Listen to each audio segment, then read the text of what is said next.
when I went to school, we didn't learn anything about the people involved.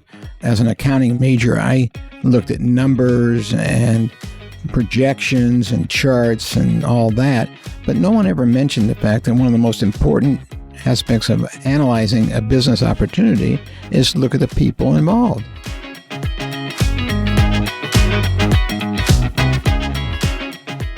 Welcome to Off the Record, a podcast featuring leaders on IBJ Media's Indiana 250 list.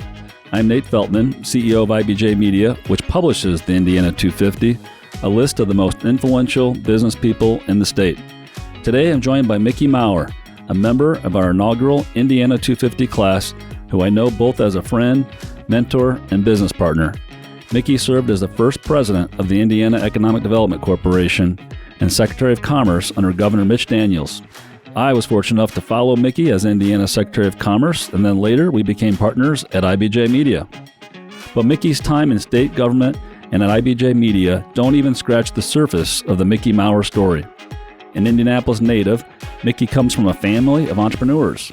His dad and uncle owned Maurer Brothers Auto Parts in downtown Indianapolis and later owned Rex Incorporated, which for decades had a distinctive sign along I-65 just northwest of the city. And Mickey's Uncle Sid owned the old Atlas Supermarket on College Avenue. You know, that sign, you remember what the sign said? It said, "We meet by accident." And my mother came up with that idea. It's awesome because you're driving along I-65 and it was a great sign. Mickey has more than done his part to keep the Maurer entrepreneurial spirit alive. After graduating from North Central High School, Mickey went to the University of Colorado and got a degree in accounting before coming back to Indiana and earning a law degree from Indiana University's School of Law in Bloomington, which now bears his name. That's very ironic, isn't it? Because I think I had the lowest GPA of the entering class.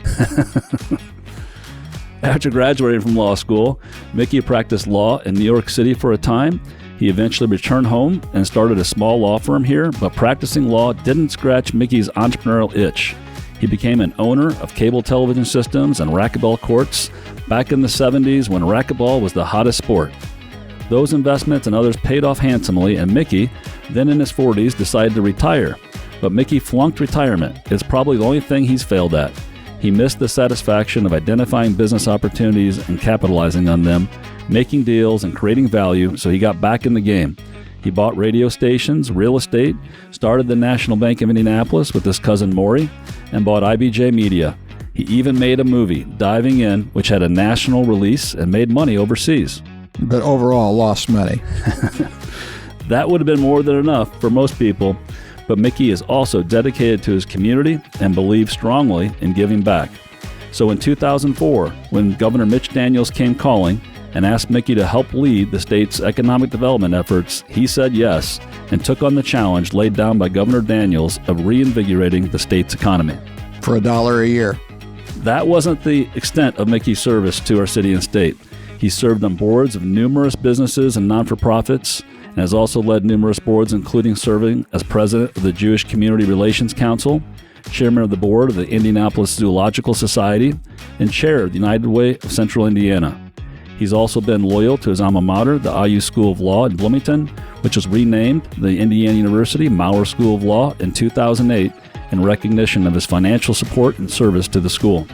Mickey is also the creator of Mickey's Camp, which started in 2001 as a way for adults to go back to camp and learn new skills, network, and recharge in an informal atmosphere, all while raising money for charity. Mickey's Camp for Men was joined a few years later by Mickey's Camp for Women. Both of his camps are signing up new campers right now, and we're going to talk a little bit more about Mickey's Camp in just a few minutes. Some of the things campers have an opportunity to learn are hobbies Mickey has dabbled in over the years, including his woodworking creations and underwater photography, which have won blue ribbons at the Indiana State Fair. And his crossword puzzles have been published in the New York Times. He had a regular column in Indianapolis Business Journal for more than 25 years and has published numerous books. Not all of Mickey's pastimes are cerebral or creative. In 1998, he successfully scaled Mount Kilimanjaro, the highest peak in Africa. Mickey, your interests are so varied, it's hard to capture them all in a podcast intro, but I think I did a decent job and scratched the surface. So thank you for being with us today, Mickey, and welcome to Off the Record podcast. It's a pleasure to be here, Nate, especially with you, who I've had such enjoyable moments of working together over the years. And I'll take this opportunity to wish you well in your new endeavor, which is 100% ownership of this wonderful institution, Indianapolis Business Journal. I'm honored to do it. You've been a great mentor, as I mentioned in the intro, and I just hope to continue the tradition at IBJ Media just as strongly as you have, Mickey. So thank you. I mentioned just now that you're a crossword puzzle creator. How long have you been making crossword puzzles, and how did you manage to get your crossword puzzles published in the New York Times? Well, I think we've been doing this, making puzzles for the New York Times for more than 20 years. And when I first began doing that, there was a real snob who was the editor of the New York Times, and he wouldn't publish any new creators. So we had to pull a fraud on him. We pretended that Indianapolis had a crossword puzzle club, and we invited him to speak at our club, to come in. Of course, there was no crossword puzzle club. And he would constantly write back and forth, tell me about your club, how many members, and we would never say anything, just send him money to come in. And we came in, we put an ad in our paper, and I said, please come. This Eugene Maleska, the editor, is going to be here. And we told everybody that they would be part of our crossword puzzle club. And when we got here, it turned out he was a Boston Celtics fan, a big Larry Bird fan. So we gave him an autograph ball and talked him into start publishing people from Indianapolis who had never published, including me. So that's what got us started. And was that Will Shortz? No, Will Shortz came much later. I had published a number of puzzles with Eugene Maleska at the New York Times before Will Shortz came along. Unfortunately, Eugene passed away. And at the time, he had already accepted for publication maybe 5 or 6 of my puzzles. They were in line to be put in the paper. Will Shortz came along, bundled all those up and sent them back and said they didn't meet his criteria. So I had to start all over with Will Shortz. He's an IU graduate. An IU graduate from Crawfordsville, Indiana. And I know he's been at Mickey's camp before, because I can remember him teaching how do you make a crossword puzzle at Mickey's camp. That's right. And he's been more than once. Right now, he's recuperating from a stroke, and we're all hoping a speedy recovery for Will Shortz. I want to turn back to newspapers. And when you bought the IBJ, you and Bob Schloss, you hadn't been a newspaper owner before. I know you're a top salesman because I've been with you on pitches, and I know there's nobody better in the business of sales than you. But was there a learning curve when you became an owner of the IBJ in terms of the journalism side and what that was all about? Absolutely, Nate. And that's probably the thing I like best about the IBJ, because I like businesses with steep learning curve. In fact, with my short attention span, once I learn, I'm not as interested as I was before. But wow, the IBJ did present a steep learning curve. I had some experience from law school, being on editing the law journal and related matters like that, but it doesn't compare to the excitement of a newspaper. In your book that I've read several times, that I recommend, by the way, to anybody who's enthusiastic about being an entrepreneur, in your book, 10 Essential Principles of Entrepreneurship, one of your principles, or at least one of the things that you quote in there, is never fall in love with your business. And I think you're talking about, don't be blind to when it's time to exit and so forth. But you write in the book that you broke the rule of never falling in love with your business when it came to the IBJ. What was different about IBJ Media, maybe compared to some of the other businesses? Well, I know you know the answer to that question because you're working here, and I understand you're enjoying it as much as I did. But I would cite that the folks here are bright and add to that curious individuals. There's a joy to working at the IBJ in scooping other media, in promoting good people from Indiana and their businesses. It's a wonderful psychological boost when you can do things like that. And I like to think the IBJ is an important member of the business community. For sure. And I get that feedback a lot. In your book, you talk about a lot of different principles that are practical in nature, and one of my favorite is the people principle. Can you talk a little bit about what that means when you talk about the people are an important part of business? remember the end of that title of that book was the lessons that you never learned in school. And I maintain, or at the time, at least I went into school, when I went to school, we didn't learn anything about the people involved. As an accounting major, I looked at numbers and projections and charts and all that, but no one ever mentioned the fact that one of the most important aspects of analyzing a business opportunity is to look at the people involved. So that's one of my important principles in that 10 Principles book. The people involved. Right now, when I get an opportunity to look at a potential deal and they said me all these facts and figures, I don't look at anything until I find out who's involved, their competency, their track record, their collegiality, all the things I need to learn about people. That's the people principle. Do that first. And if that doesn't please you, then don't do the deal. That's one that I've learned a lot from you on that one, especially when we were working together at the IEDC, the Indiana Economic Development Corporation, because you'll remember we got approached from all parts and all different types of people. And sometimes when we didn't have confidence in people, we knew the project wasn't going anywhere. So I buy into that one. Mickey, you've written a lot of different books now. You, of course, 19 Stars of Indiana that are about well-known and accomplished Hoosiers, both men and women. And you've also written a fiction book. What type of book is your favorite to write? Well, of course, it was great to write those two books, Men and Women of Potential Influencers in Indiana, the 19 Stars books. At the time I wrote it, they were all alive, all 19 times 2. And today, unfortunately, many have passed away. Those books sold out. Made me feel very good that people cared as much as I did about learning about famous Hoosiers who could influence our young children, our students. And they're in all the schools now. So I'm really pleased with that. But the other side of that question is I'm writing a book now, and so it's a sequel to my fiction book. And to answer the question, the book that I like the best is the one I'm writing, always. I'm learning and trying to create and having a lot of fun with writing a new book. So that's my favorite book right now. Well, a couple of businesses, going back to not falling in love with your business, a couple of businesses that apparently you didn't fall in love with, maybe, were cable TV and radio stations. And with those, you seem to have impeccable timing in terms of when you got into them, when the business was growing and it was hot, and then the foresight maybe to exit those businesses when things maybe you saw around the corner and saw something others didn't see. How much luck is involved or was involved in those businesses and the timing of decision of when to sell? Well, I'll quote, I think it was Louis Pasteur who said, in the course of human endeavor, luck favors the prepared mind. Again, going back to those rules, the schools, they tell you when's a good time to enter a business, but they never teach you when is a good time to exit. So in my chapter about when it's time to fold them, it's when there's a looming adverse change to the industry. And I recognize that in a couple places, like cable television, which was just doing very, very well, but that peak around the corner saw a dish. It saw entertainment that you could put in your shirt pocket.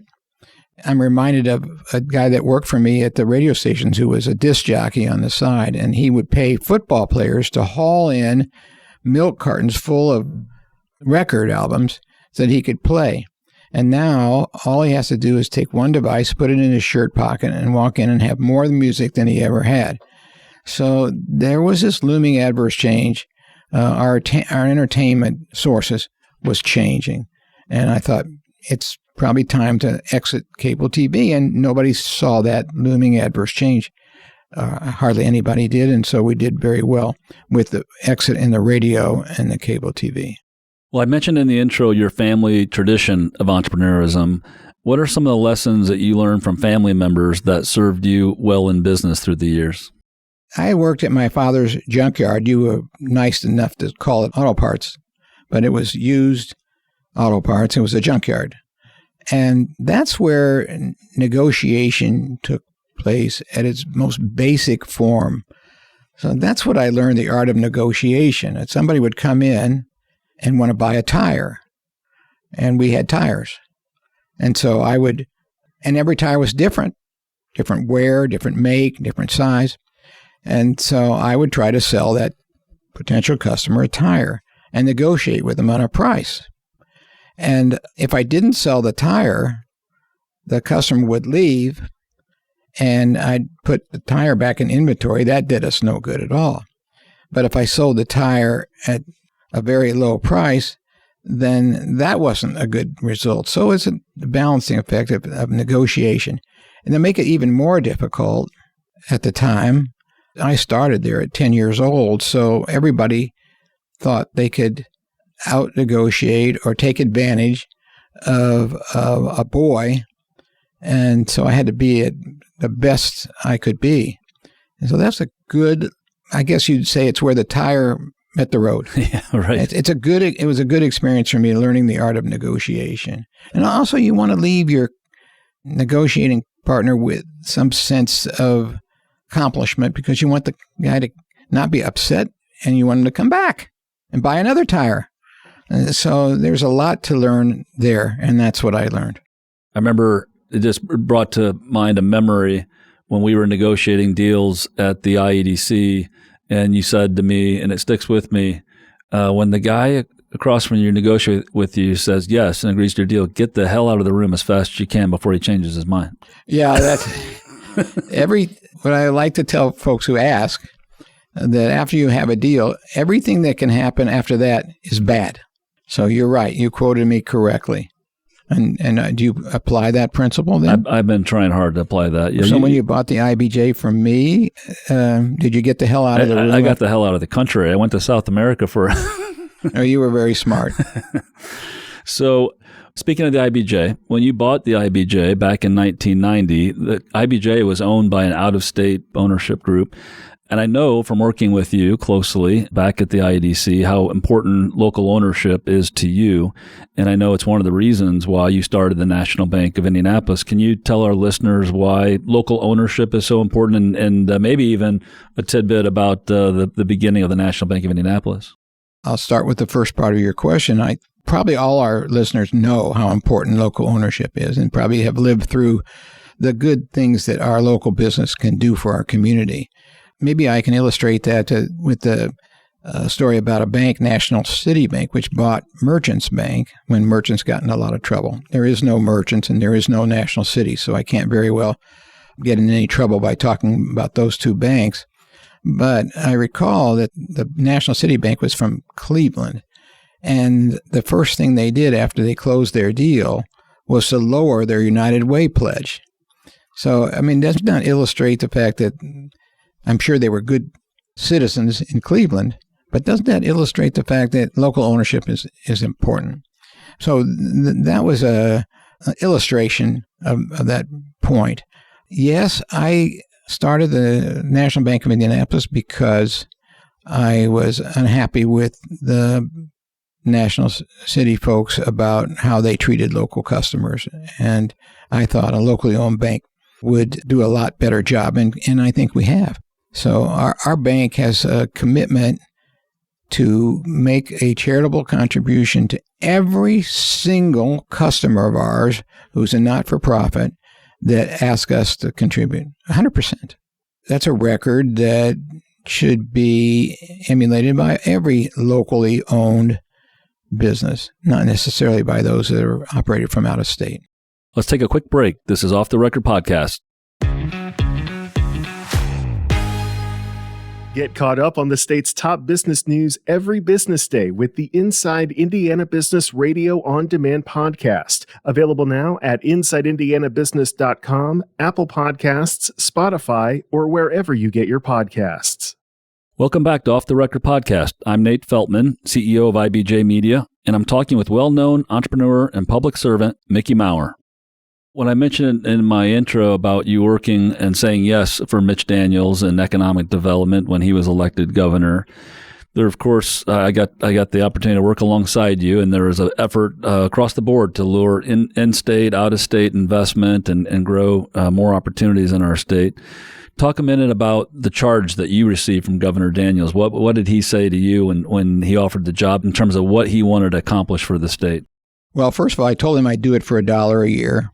And so I was pleased to contribute my time. We had just closed on some business deal. I forgot what it was. And I thought the more success you have in your community, the bigger your obligation is to give back. And so I was feeling a large obligation at the time. And so I told the governor I'd do it for $1 a year. And so I was pleased to do that. So what was Mitch's focus? Mitch wanted to raise the average income of Indiana citizens. And that was a big number with a big base, so very difficult job to do. But we brought some discipline, and you were a big help to us, Nate, and so was Chad Sweeney, who was working on part of our team, to analyze carefully the impact of every deal we made as to how much it cost us per job and what it did to the average income, because that was our charge. And as a result of that analysis, we were disciplined, and we were able to couch our deals in a way that were businesslike and that were profitable to the state of Indiana.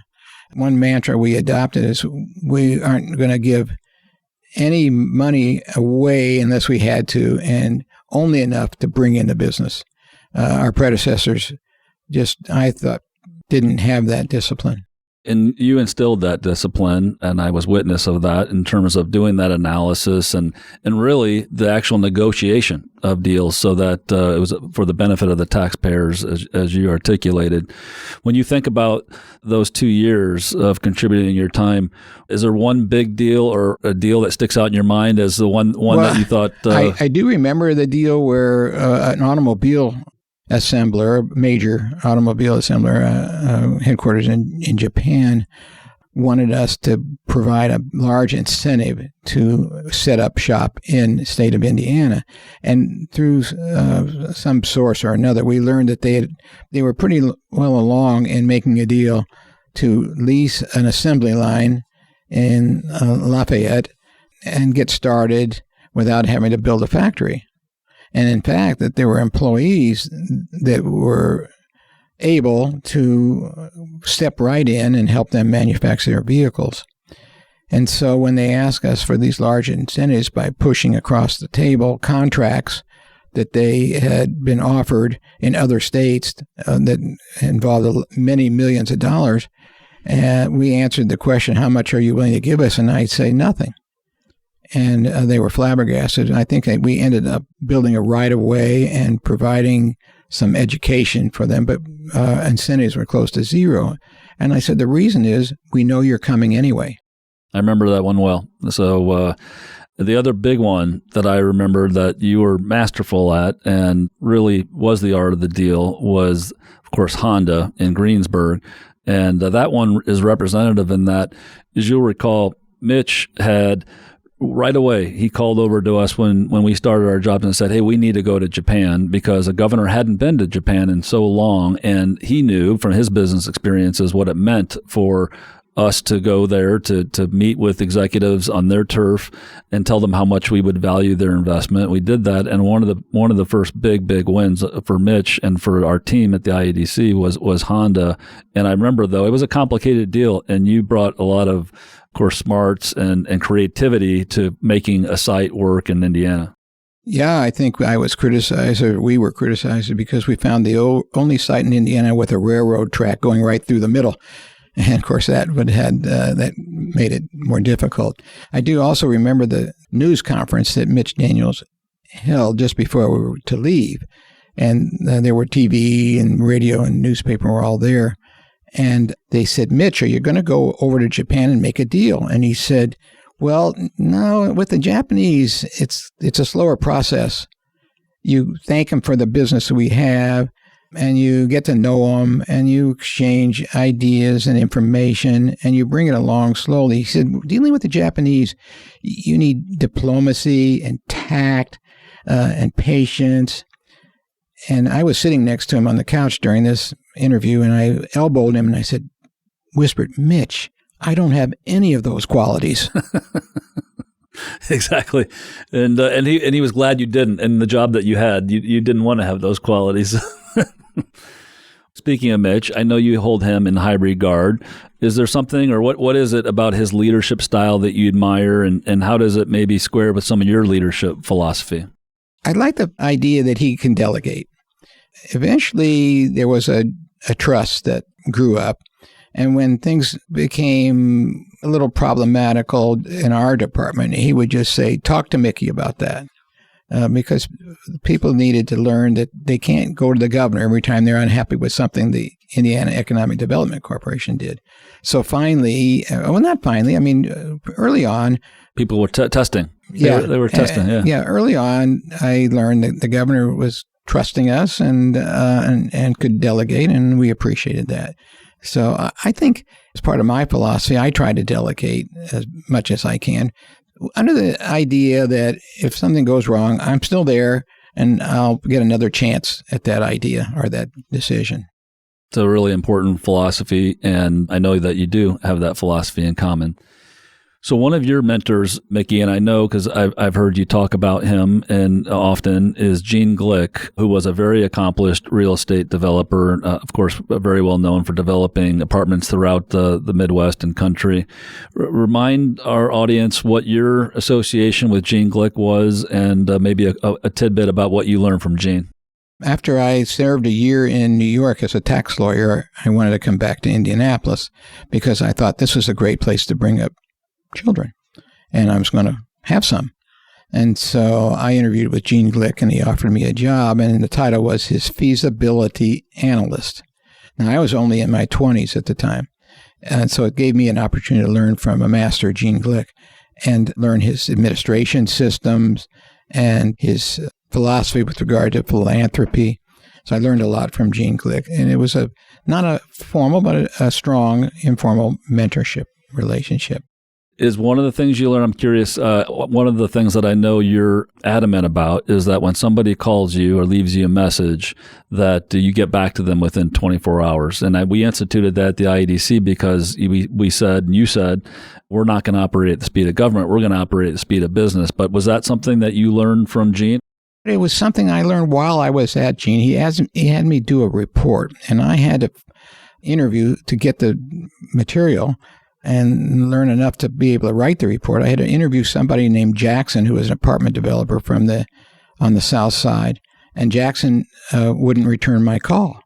And then Gene, his office would call and say, "Where's that report?"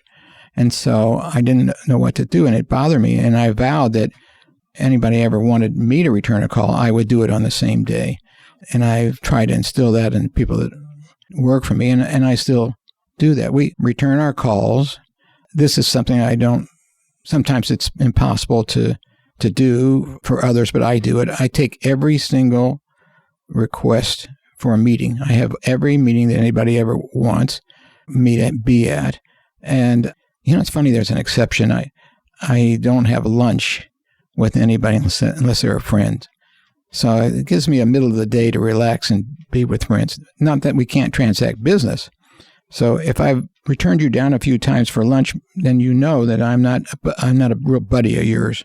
But we have lunch, don't we? We have lunch often. Okay, so then you are a buddy. I'm a buddy. Yeah. And breakfasts, you don't do breakfasts, do you? No, it's hard to get up that early because actually I'm a night person and I work at night, not in the middle of the night, but I just function a little bit better toward the end of the day than in the beginning of the day. Well, in the intro, I mentioned that you decided to retire at an early age, I think at 40 or right around 40, after you've had some business success. And some would say, gosh, that was my dream. I want to retire. I made some money and I want to retire. But you had a different kind of experience when you made the decision. Tell us about why retirement didn't work out for you. That is a dream of most people. I want to make enough money and then retire and then do whatever I want to do. And I don't have to work anymore. Well, that American dream is a nightmare. It's a nightmare. I did retire. I sold my businesses. I invested in tax-free bonds, safe, AA or better, and relaxed and thought, okay, I'm going to live the American dream. But the problem with that was I failed to take into consideration the psychological benefit of working, of making a deal, of people caring about what I had to say, of trying to be creative. So it was horrible. You can only work out so much. And you weren't a golfer, right? No. I would lift weights and stuff like that, and leisure lunch, and I'd come back to the office. Where's my mail? And I was running, before I did all that, I had 3 different law practice and 2 other businesses I was running, but there was no mail, no junk mail. Where are my telephone messages? And there used to be a stack of pink slips. No more. I said, this is not going to work. So I reversed course. How long did you retire for? How long did that take before you reversed course? Well, it didn't take very long before I began to put another group of businesses together. But I didn't get it all accomplished right away. But within a year or so, I was busier than ever and liking it more. You mentioned earlier that Gene Glick had an affinity for philanthropy, and that maybe some of that rubbed off on you in terms of giving back to the community. I know it's a passion of yours. You've done it in so many different ways, but Mickey's Camp, I think, grew out of that passion of wanting to give back to the community. Tell us how Mickey's Camp came about. I was having dinner with my wife at a friend's house, and after dinner, you probably had the same experience. Men went in one room and women went in another. Well, we went in this guy's den, and there was a pool table, and we played pool for money. And not very much, really. It wasn't major money, but there was a stake involved, and it kindled my competitive instinct, but I was horrible. So I went home disappointed, and I made a list of the things I wasn't any good at. My wife went in the room and added a couple of things to that list. We'll go on from there. And then I contracted with the YMCA camp in Shelbyville, Indiana, and leased their camp after their regular camp programming was completed for a week. And then I contacted the experts and professionals that I identified from around the country who taught those skills that I needed. And they readily agreed when I told them that it was going to be a not-for-profit endeavor, and we're going to raise money for charity. And many of these great people came for nothing. Sometimes I reimbursed their expenses. Sometimes there was a modest fee, and sometimes it was for nothing. And so we launched the first camp. I wanted 100 people, penciled it out, and figured I could raise a good amount of money for charity. If I had 100, that would cover my fixed costs and make some money for charity. And so we launched it. And that's how it all came about. And now it's 23, 24 years later. Is that right? Yeah, it's much more than 20 years later. We raised millions of dollars for Central Indiana charities, and we still have a very strong interest in coming to camp. It's a first come, first served. It's not by invitation, and people thought, I never got invited to Mickey's Camp. Well, nobody did. That's it's right. First come, first served. As you know, it holds a special place in my heart because that's where we met. And so IBJ has gotten involved the last couple of years in Mickey's Camp. I'm personally loving our partnership and working with you because I'm so passionate about it. And I've met so many wonderful people at Mickey's Camp and had the opportunity to contribute to great charities. Yeah, your story with me, our story together, is one of many stories of successful meetups at Mickey's Camp. So charities get to present. There's a few charities every year that get to present, and then campers, of course, get to choose with part of their camp fee to contribute to the charity of their choice. Are there any causes besides just Mickey's Camp charities? Are there causes that you're really passionate about today that you are spending more time with? When I was a young lad going to law school, and you mentioned that, my father was very smart about not giving me any money that I didn't need to spend immediately. So I got always just enough, but no more. And I came back from law school after the first year, and I put together a good academic record, one that qualified me for a scholarship that I wasn't even aware of. And I forgot how much money it was. Let's say $1,500. Well, I'd never seen that much money in my whole life. And so I went about the chore of figuring out how to make that into $1 million because I had read somebody had done that in the commodities market. So I invested it all in corn futures, and about 2 weeks later, I lost it all. So there were 2 things I learned about that. One was never to invest in the commodities market. I never did. 2, there were people out there who cared about my future as an Indiana lawyer and cared enough to make a scholarship available. And I vowed that if I ever could, ever in the position to do something about that, I would do the same thing. I would create some money to help the law school and provide education for kids. And so it came to pass that I was able to come up with a little money, and I did contribute a bunch of the money to the law school. And so that, and answer your question, is one of the things I was passionate about. It's fantastic. On another topic, I know that you're a bit of a movie buff, and you even made a movie. How did you come to make the movie Diving In, and what was memorable about that experience? You had said earlier in my introduction, which was very gracious, I appreciate it, that I didn't fail at anything. That's a terrible takeaway from an interview with me, because an entrepreneur who's out there has to learn to deal with failure. We lost money in Diving In, but there was a lot of excitement, a lot of fun. It was a good experience, a good learning experience. I enjoyed it all. The creative part was the most important, but dealing with those rascals in California, incidentally, I tell people that work for me that there are a lot of countries in which we shouldn't do business, and one of them is California. Right.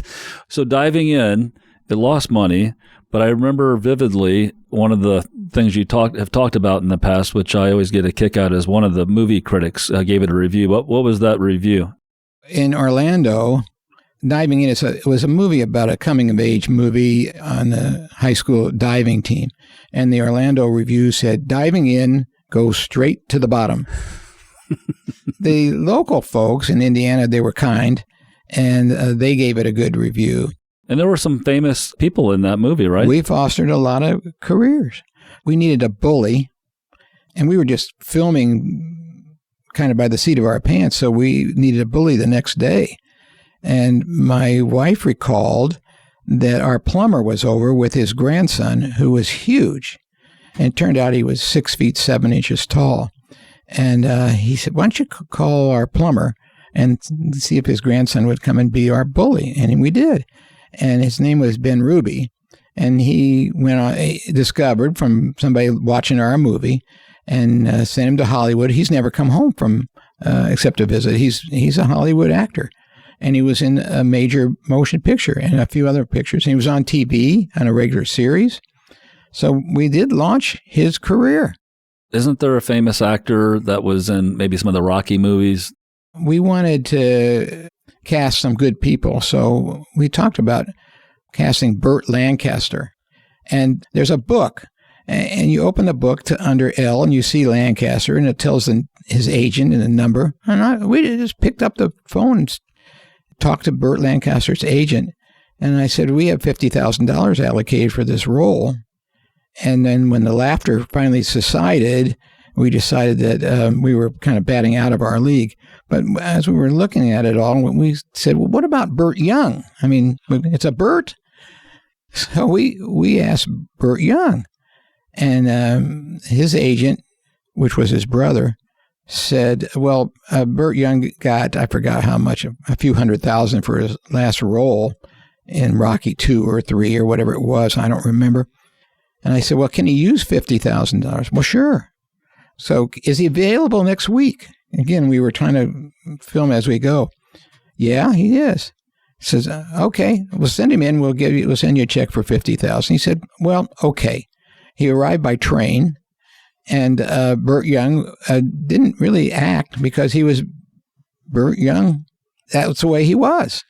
A delightful man, and it added to a lot of fun on the set. So there's another story. We had a bunch of stories like that. It's amazing all the experiences you've had, so many memorable ones and fun stories. But we've made it, Mickey, to off-the-record speed round, where I'm going to give you some questions. You try to give me quick answers. You can go on a little bit. You don't have to be too quick. But I'll start out with, what's your favorite movie? Lawrence of Arabia. Back in the days of epics, it was the best one. Favorite place to vacation? Costa Rica.